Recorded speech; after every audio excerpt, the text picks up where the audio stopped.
Okay, hello everyone. My name is Venla Mathlein, and I'm a lawyer and I'm a doctoral researcher at the University of Turku.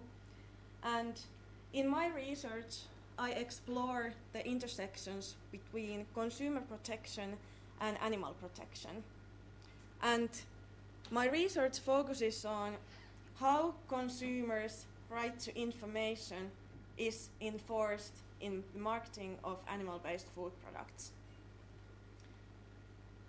And here is the content of this presentation. First, I'll explain the connection between consumer protection and animal protection. And then I'll discuss briefly the central concepts: consumers' right to information, misleading marketing, and the average consumer. Then I'll continue and compare the regulation on environmental claims and welfare claims.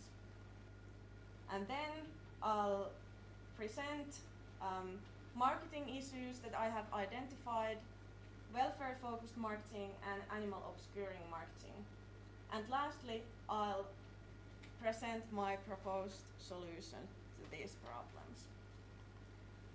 And the question I've been asking myself is, how can consumer protection be used as a tool for advancing animal protection? So, what is the connection between consumer protection and animal protection?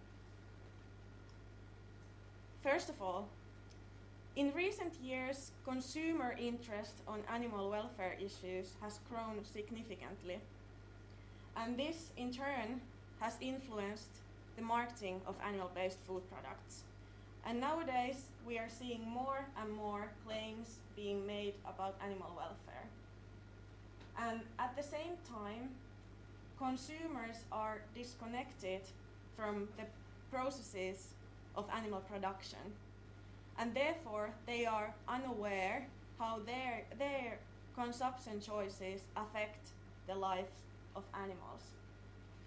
Recent consumer survey shows that only 3% of EU consumers consider themselves well informed of these animal production practices. And which is important is that transparency actually matters. Studies on consumer behavior show that if consumers are exposed to information regarding how animals are actually treated, or just even pictures of animals used in the production, their willingness to eat these products decreases. And I argue that legal and social transformation regarding the use of animals is fundamentally connected to how people gain knowledge regarding the use of animals and how animals are treated. And this is why I'm doing research on consumer protection, because consumer protection law can regulate the information that consumers receive about the treatment of animals. And I strongly believe, and studies also indicate, that more truthful and transparent marketing could A, reduce the demand for animal products, B, stimulate the public discourse on animal welfare issues, and C, potentially lead to stronger legislation to protect animals. Okay, then what it means when I'm talking about consumers' right to information. It means that consumers have the right to make informed purchasing decisions.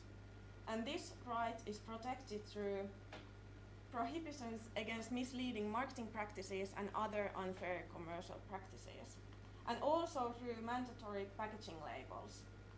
However, there is one limitation to this concept, to this right, and it's a fictional concept of average consumer. And we'll get to that in a minute, but first,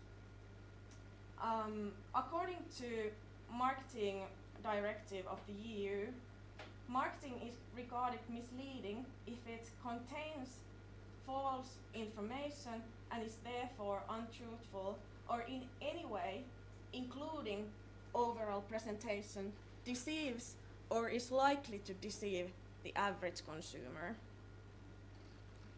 And the Food Information Regulation states that food information shall not be misleading, especially regarding production methods. And in addition, food information shall be accurate, clear, and easy for consumers to understand. Then, the concept of average consumer. Traditionally, the evaluation of misleading marketing has been approached from the perspective of the average consumer. And this is a fictional character, fictional concept, and it has been established by the Court of Justice of the European Union. And it refers to a person who is reasonably well informed, observant, and circumspect. And this basically means that it's consumers' responsibility to be well informed, observant, and circumspect when making purchasing decisions.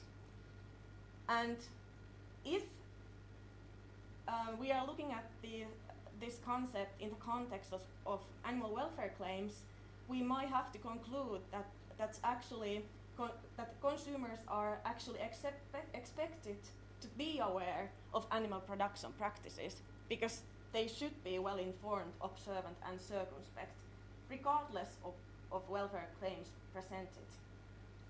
However, I think some of you may already guess what's the problem with this concept, and it's that it's purely fictional. It's not based on any research on consumer behavior, and therefore it does not reflect consumers' actual behavior or the level of knowledge.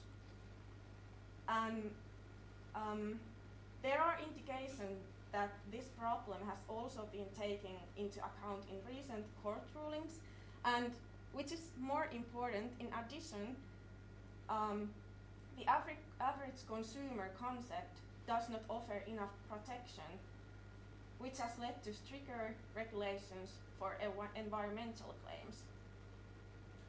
Then, let's compare the regulation between environmental claims and animal welfare claims. These are parallel concepts. They both address consumers' ethical values and concerns. However, misleading environmental claims are taken more seriously than misleading welfare claims. The EU is currently in the process of developing specific regulations for environmental claims, and in addition, environmental claims have already been regulated through various soft law measures, including guidelines from the EU Commission and International Chamber of Commerce.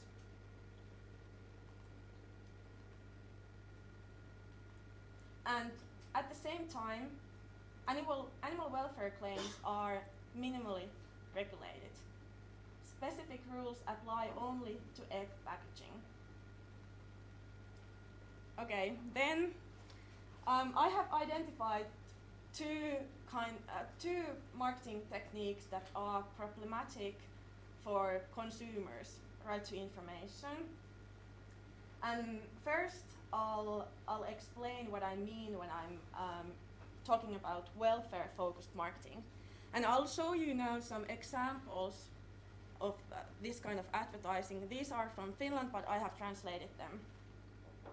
First one, this is a milk advertisement, and it promises that this is what freedom tastes like.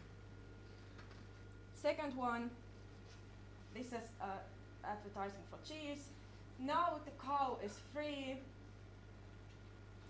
And the third one, from cows that do what they like.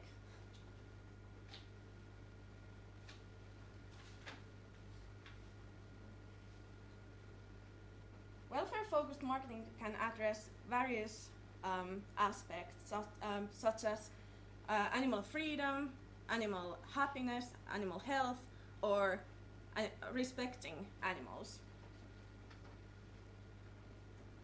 And this kind of marketing exaggerates the welfare benefits of animal production, and therefore it's potentially misleading consumers into believing that animal welfare standards are higher than they actually are.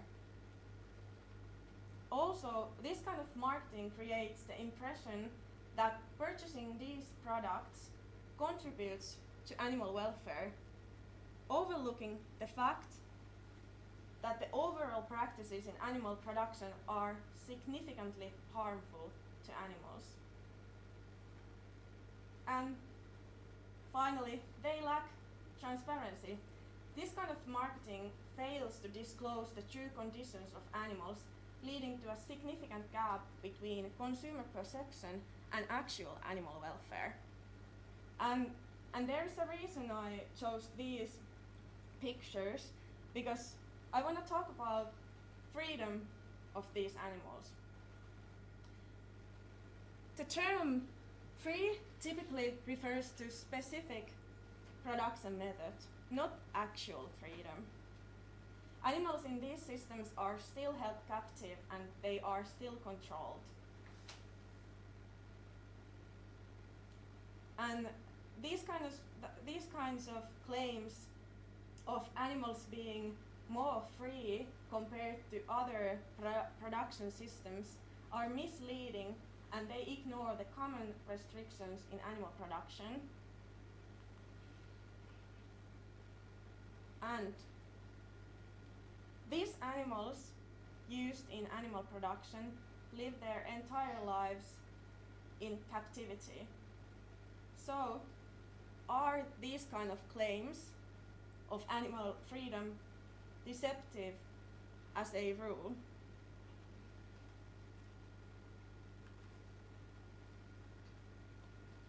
Okay, then the second problem, animal obscuring marketing.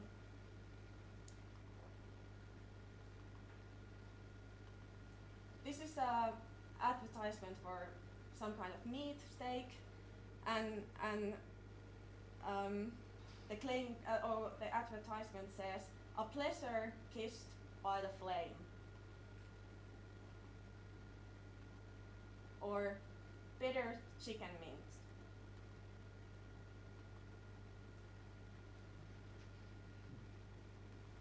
And a unique opportunity for you who loves good meat. And then the meat itself is in shape of a heart.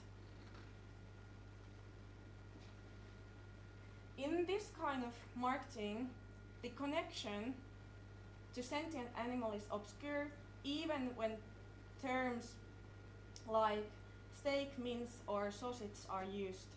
And this kind of marketing focuses on factors unrelated to animal welfare, such as taste, domestic origin, or supporting local businesses, and therefore the attention is diverted away from the ethical considerations of animal treatment.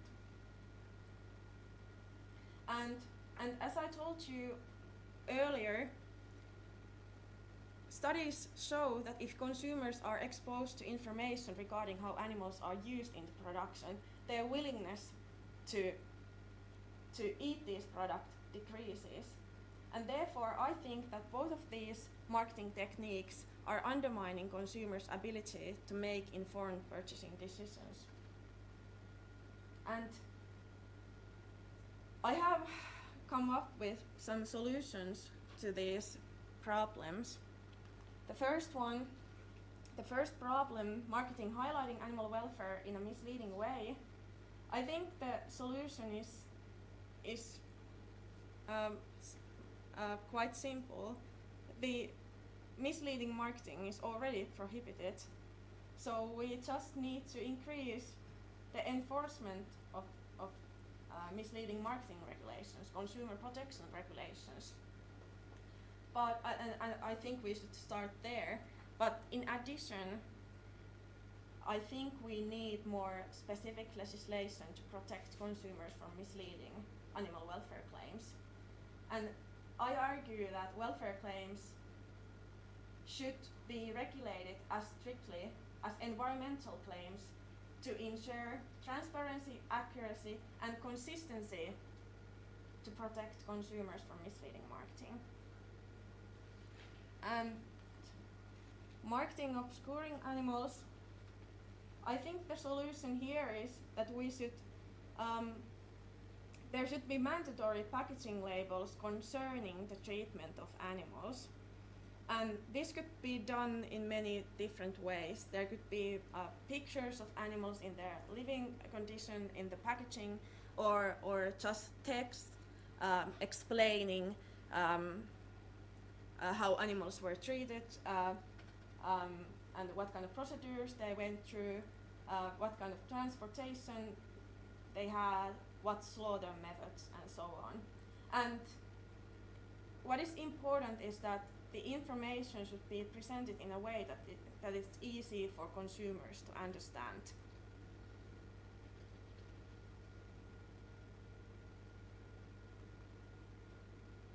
And then conclusions.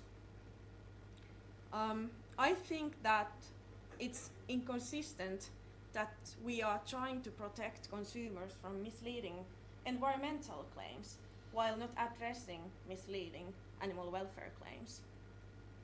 And both welfare-focused and animal-obscuring marketing are undermining consumers' right to information and therefore limiting their ability to make informed purchasing decisions.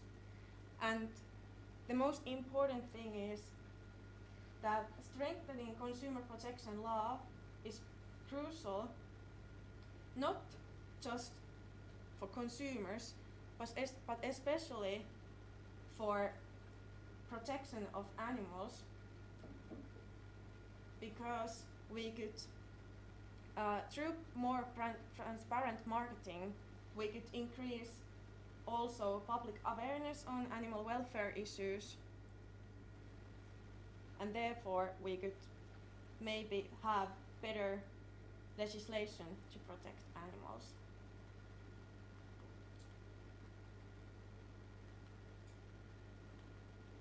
So thank you for your attention.